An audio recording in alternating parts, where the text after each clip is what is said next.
আচ্ছা, তোমরা কে কি খাও, হেলদি না আনহেলদি?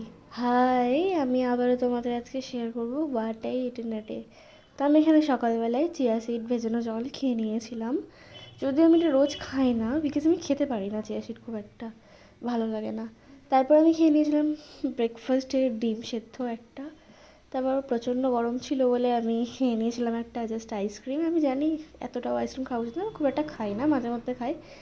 আর লাঞ্চে খেয়েছিলাম ডাল, চিপস ভাজা আর একটা ডিম সেদ্ধ, বিকজ আমি নিজে রান্না করে খাই। সো এটার থেকে এই গরমে এর থেকে বেশি কিছু রান্না করা আমার পক্ষে পসিবল নয়।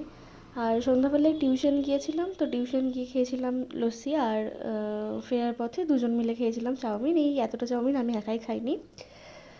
আর চাউমিন খাওয়ার পর রাত্রেবেলায় খেয়েছিলাম হচ্ছে রুটি তড়কা। জেনারেলি আমি রাত্রেবেলায় আর রান্না করতে পারি না, দ্যাটস ওয়াই আমি রুটি তড়কাই খেয়ে নিই প্রায় দিনই। আর আগে সকালের ভাত খেয়ে নিই মাঝে মধ্যে। তোমরা কে কী খাও জানিও। বাই।